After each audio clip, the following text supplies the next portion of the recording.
সকলোকে YouTube channel math solution পিপিলৈ পুনৰবাৰ স্বাগতম জনাইছো মই প্ৰাঞ্জল পূজাৰী আজি এই ভিডিঅ'টোত মই ডিসকাস কৰিম দশম শ্ৰেণীৰ গণিতৰ পৃষ্ঠকালি আৰু আয়তন পাঠৰ অনুশীলনী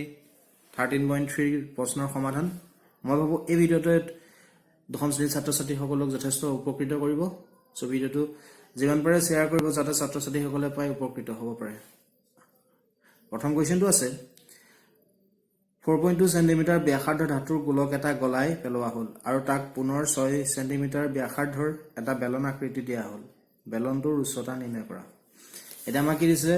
4.2 সেন্টিমিটাৰ ব্যাসাৰ্ধৰ ধাতুৰ গোলক এটা গলাই তাক পুনৰ 6 সেন্টিমিটাৰ ব্যাসাৰ্ধৰ এটা বেলন আকৃতি দিয়া হল আমাক বেলনটোৰ উচ্চতা উলিয়াবলৈ কৈছে এতিয়া এই প্ৰশ্নটোৰ ক্ষেত্ৰত কি হ'ব ধাতুৰ গোলকটো গলাই বেলনটো বনাইছে হয় না নহয় গতিকে ধাতুখিনি সমান থাকিব তাৰ মানে কি গোলকৰ আয়তন আৰু বেলনৰ আয়তন সমান হ'ব এতিয়া ইয়াত আমাক লাগিব গোলকৰ আয়তন উলিওৱা ফৰ্মুলা আৰু বেলনৰ আয়তন উলিওৱা ফৰ্মুলা দুটা বস্তু আমি জানিব লাগিব এটা গোলকৰ ব্যাসাৰ্ধ কি দিছে 4.2 সেন্টিমিটাৰ আৰু বেলনৰ ব্যাসাৰ্ধ দিয়া আছে 6 আমাক উচ্চতা h উলিয়াবলৈ কৈছে এটা ইয়াত কি হ'ব গোলকৰ আয়তন কাৰ সৈতে সমান হ'ব বেলনৰ আয়তন এটা গোলকৰ আয়তন উলিওৱা ফৰ্মুলা হৈছে 4/3 পাই r কিউব আৰু বেলনৰ আয়তন উলিওৱা ফৰ্মুলা হৈছে পাই r স্কয়াৰ h এটা ইয়াত আমি মান কিটা বহাই দিম 4/3 আমাক পাই মান 22/7 লবলৈ কৈছে এটো ইয়াত কোৱেশ্চনটো দিয়া আছে উল্লেখ নাথাকিলে পাই মান 22/7 লবা অৰ্থাৎ 7/22 লবা সো ইয়াত আমি পাই মানটো বহাই দিম 22/7 r কিউব গোলকৰ ব্যাসাৰ্ধ কিমান দিছে 4.2 কিউব থকাৰ কাৰণে আমি কি লিখিব পাৰিম 4.2 * 4.2 * 4.2 ইয়াতো ঠিক তেনেকৈ পাই মান 22/7 r ৰ মান কি 6 স্কয়াৰ থকাৰ কাৰণে 6 * 6 লিখিব পাৰিম into h আমাক h টো উলিয়াবলৈ কৈছে এই 22/7 কেনসেল গল হয়নে আমাক h লাগে সো 6 * 6 আমি পূৰণ কৰিলে কি পাম 36 এই 36 টো এটো সাইডে নিলে হ'ব 4 * 4.2 * 4.2 * 4.2 divided by 3 টো তলত আছে হয়নে 6 * 6 36 টো এটো সাইডে নিলে কি হ'ব হৰণ সো আমি 36 এ ইয়াক হৰণ কৰিব লাগিব মানে 3 লগত 36 টো পূৰণ হ'ব ঠিক আছে ইকুৱেল টু h এটো ক্যালকুলেট কৰি আমি যি পাম হেতু হ'ব h অৰ্থাৎ বেলনটোৰ উচ্চতা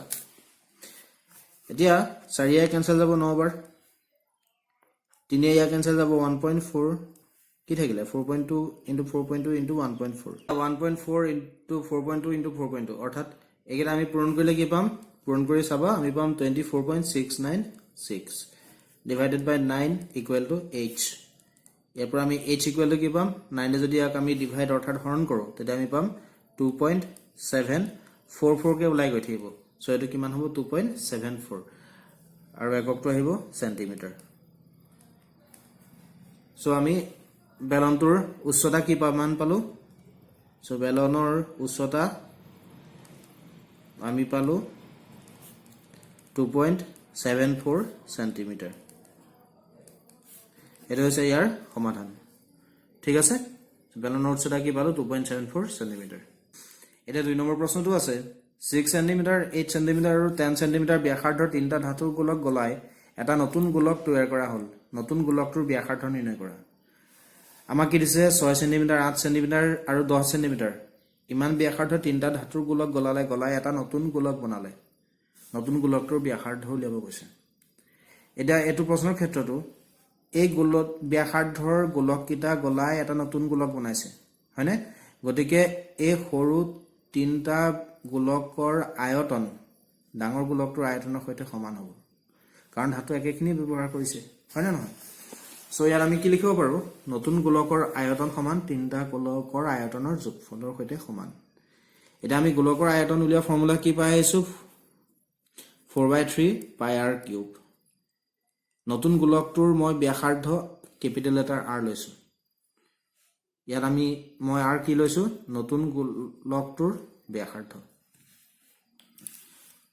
সমান তিনিটা গোলকৰ আয়তনৰ যোগফল হয়নে আয়তন উলিওৱা ফৰ্মুলা কেইটা 4/3 পাই প্ৰথমটো গোলকৰ ব্যাসাৰ্ধ মই R1 ললো দ্বিতীয়টো গোলকৰ ব্যাসাৰ্ধ মই R2 ললো আৰু তৃতীয়টো গোলকৰ ব্যাসাৰ্ধ মই R3 ললো ঠিক আছে এটা তোমালোকে লিখি দিবা কেপিটেল R নতুন গোলকৰ ব্যাসাৰ্ধ R1 6 সেন্টিমিটাৰ মই লিখি দিছো এইখিনিত কেপিটেল লেটাৰ R নতুন গোলকৰ ব্যাসাৰ্ধ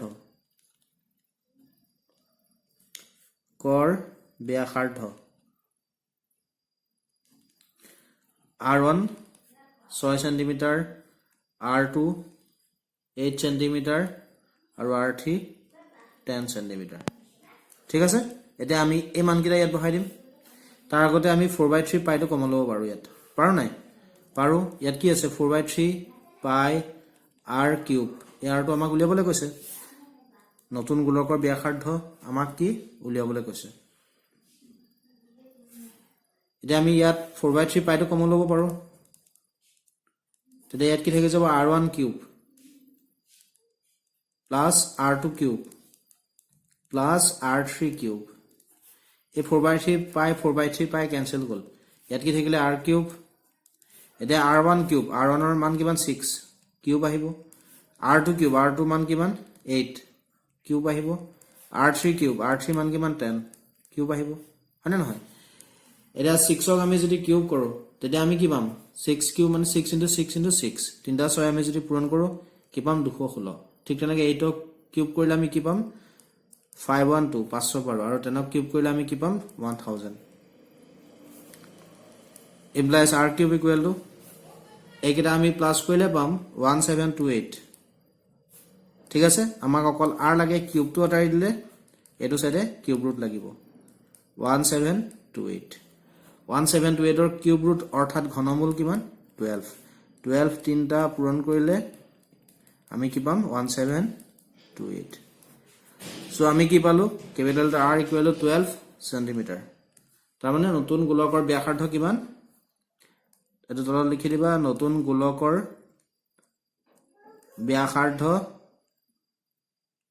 যেটো ক্যাপিটাল R এ বুজাইছো কিমান 12 সেন্টিমিটাৰ এটো হৈছে ইয়াৰ সমাধান ঠিক আছে ইয়াৰ পিছৰ প্ৰশ্নটো আছে 20 মিটাৰ গভীৰ আৰু 7 মিটাৰ ব্যাসৰ এটা কুয়া খান্দি তাৰ মাটিখিনি সমভাৱে বহলাই 22 মিটাৰ পুৰণ 14 মিটাৰ জোখৰ প্লেটফৰ্ম এখন প্ৰস্তুত কৰা হ'ল প্লেটফৰ্মখনৰ উচ্চতা নিৰ্ণয় কৰা এটা আমাক কি দিছে এটা কুয়া খান্দিলে কুয়াটোৰ গভীৰ অৰ্থাৎ দ কিমান দিছে 20 মিটাৰ যেটোৱে উচ্চতা বুজাব আৰু ব্যাস দিছে 7 মিটাৰ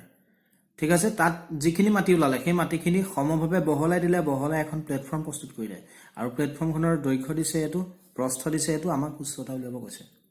ঠিক আছে এতিয়া কুয়াটোৰ কি শেপৰ হ'ব বেলন বা সুঙাৰ হয়নে আৰু প্লেটফৰ্মখন কি শেপৰ হ'ব আয়তীয় ঘনকৰ এতিয়া প্লেটফৰ্মখন বনাইছে কুয়াটোৰ পৰা ওলোৱা মাটিখিনি গতিকে ইয়াৰ পৰা আমি কি ক'ব পাৰো কুয়াটোৰ আয়তন প্লেটফৰ্মখনৰ আয়তনৰ সৈতে সমান হ'ব হয়নে গতিকে কুয়াৰ ক্ষেত্ৰত ব্যাস কিমান দিছে 7 মিটাৰ ব্যাসাৰ্ধ R কিমান হ'ব 7ক 2 হৰণ কৰিলে আমি পাম 3.5 মিটাৰ কুয়াটোৰ গভীৰ দিছে 20 মিটাৰ যেটো উচ্চতা বুজাব গতিকে উচ্চতা h ইকুৱেল কি হ'ব 20 মিটাৰ প্লেটফৰ্মৰ দৈৰ্ঘ্য L 22 মিটাৰ দিয়া আছে প্ৰস্থ B 14 মিটাৰ দিয়া আছে আমাক উচ্চতা h টো উলিয়াবলৈ কৈছে এটো স্মল লেটাৰটো লিখিব পাৰে ঠিক আছে গতিকে আমি ইয়াত কি ক'ব পাৰো কুয়াটোৰ আয়তন কাৰ সৈতে সমান প্লেটফৰ্মৰ আয়তনৰ সৈতে হয় না নহয় কুয়াৰ আয়তন দিব বেলনৰ আয়তন উলিওৱা ফৰ্মুলা যেটো হেতুৱে অৰ্থাৎ আমি পাই আহিছো বেলনৰ বা সুঙাৰ আয়তন উলিওৱা ফৰ্মুলা কি পাই r স্কয়াৰ h আৰু প্লেটফৰ্মৰ আয়তন দিব লেংথ ব্ৰেথ হাইট পূৰণ কৰিলে l * b * h এতিয়া আমাক h টো উলিয়াব লাগে আমি ইয়াতে মান কিটা বহাম পাই মান 22/7 * r স্কয়াৰ 3.5 * 3.5 * h কিমান দিছে 20 length breadth height 22 ইনটু 14 আমাক h2 উলিয়াব লাগে h2 এনেকৈ ৰাখিলে হ'ল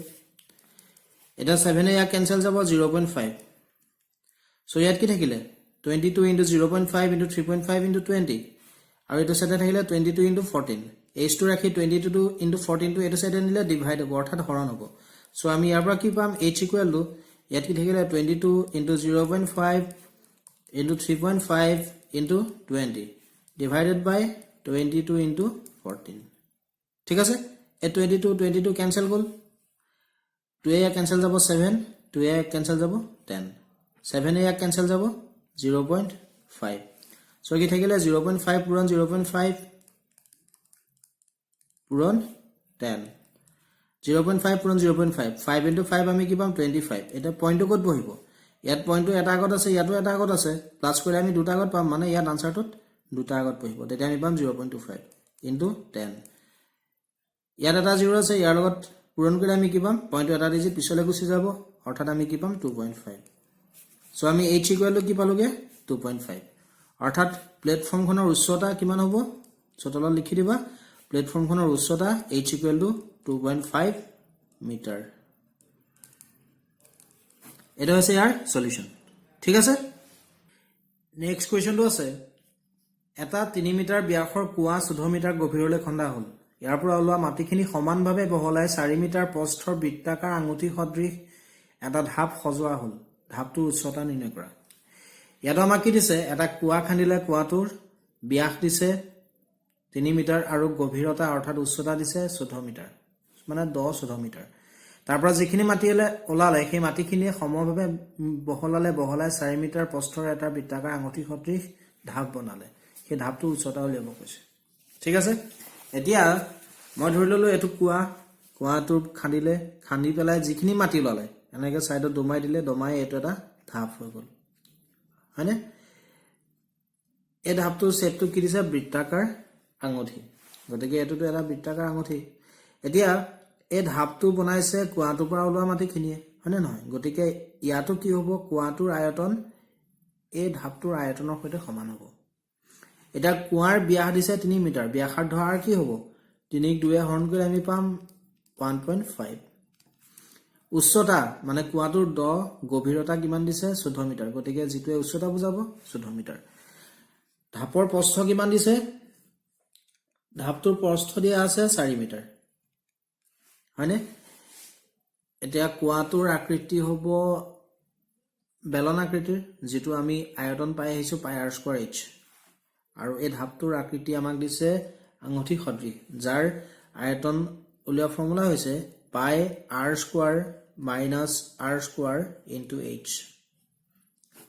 এটো ফৰ্মুলা ইউজ কৰি আমি এই ধাপটোৰ আয়তন পাম ঠিক আছে ক্যাপিটাল r টো বুজাব ইয়াৰ পৰা ইয়ালে দূৰত্ব অৰ্থাৎ ব্যাসাৰ্ধ আৰু স্মল r বুজাব ইয়াৰ পৰা ইয়ালে দূৰত্ব ঠিক আছে এতিয়া আমি কি লিখিব পাৰো কুয়াৰ আয়তন সমান ধাপৰ আয়তন এটো আমি সমান বুলি লিখিব পাৰো যেটো প্ৰশ্নটোত দিয়া আছে হয়নে এটা কুয়াৰ আয়তন উলিওৱা ফৰ্মুলা হৈছে পাই r স্কয়াৰ h আৰু ধাপৰ আয়তন উলিওৱা ফৰ্মুলা হৈছে এটো পাই capital R square minus small r square into h এটো পাই কেনসেল গল ইয়াটো h বেলেগ ইয়াটো h বেলেগ গতিকে মই এটো ক্যাপিটাল লেটাৰ h লৈছো যেটো আমাক উলিয়াব দিছে দেই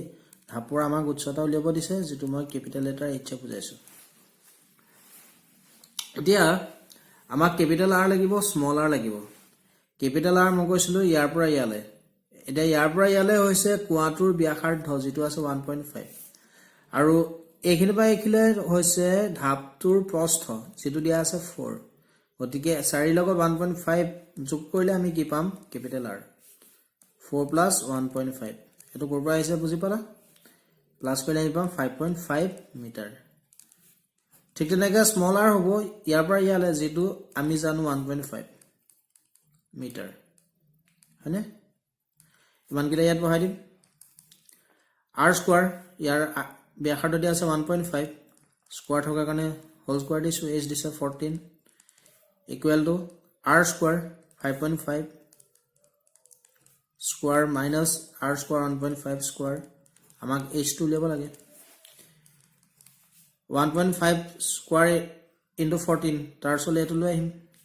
তেতিয়া কি হ'ব h ইকুৱেল টু 1.5 ক স্কোয়াৰ কৰিলে কি হ'ব এটো মই শৰ্ট টিক এটা দেখাই দিছো 1.5 ইনটু 1.5 হয় নে নহয় ইনটু কৰিলে হ'ব 15 15 বুলি ইনটু কৰিলে হ'ল 5 ইনটু 5 হ'ব 25 1 ৰ পিছৰ ডিজিট 2 1 ৰ লগত 2 ইনটু কৰিলে আমি কি পাম 2 225 পইণ্ট টু ইয়াতো এটা আগত আছে ইয়াতো এটা আগত আছে আনসাৰটো দুটা আগত বহিব তাৰ মানে আমি কি পাম 2.25 এটো কৰ পৰা পালো 1.5 টো স্কয়াৰ কৰি ঠিক আছে ইনটু 14 5.5 স্কয়াৰ মানে কি 55 ইনটু 55 বুলি ইনটু কৰিলে হ'ল 5 5 ইনটু কৰা 25 হ'ব 5 ৰ পাছৰ সংখ্যা কি 6 6 5 6 গুণ 30 কিমান হ'ব 3025 ইয়াতো এটা আগত আছে ইয়াতো এটা আগত আছে আনসাৰটো দুটা আগত বহিব 30.25 সো ইয়াত আমি বহাম 30.25 ঠিক নাকে 1.5 স্কয়াৰ কৰিলে আমি পাই আছো 2.25 হয় না নহয় এতিয়া এটো ইনটু কৰিব লাগিব ইয়াৰ পৰা এটো মাইনাস কৰিব লাগিব 30.25 ৰ পৰা 2.25 মাইনাস কৰিলে আমি পাম দশমিক পইণ্টৰ তলত পইণ্ট বহাই কৰিব লাগিব 00 হ'ল 0.28 28.00 যেটো আমি 28 বুলি লিখিব পাৰো হয়নে 2.25 into 14 14 এ ইয়া কেনসেল যাব 2 সো ওপৰত কি থাকিলে 2.25 তলত থাকিলে 2 এটো হৰণ কৰিব লাগিব 225 2.2 আছে 2.25 দুই হৰণ কৰিম এবাৰ যাব 2 পইণ্টটো পলে যাব 2 টো নামি আহিলে এবাৰ যাব 2 0 5 টো নামি আহিলে হয়নে নহয় 2 দুগুণ 4 5 4 গলে 1 পয়েন্ট আছে আমি শূন্য এটা দিব পাৰিম 2 5 গুণ 10 সো আমি কি পালো 1.125 যেটো লালে h অৰ্থাৎ উচ্চতা কিমান তল লিখি দিবা h ইকুৱেল টু 1.125 মিটাৰ হয়নে এটো হৈছে ইয়াৰ সলিউশন এখানে হৈছে ৰাফ ওয়াৰ্ক এটো হৈছে ইয়াৰ সলিউশন ঠিক আছে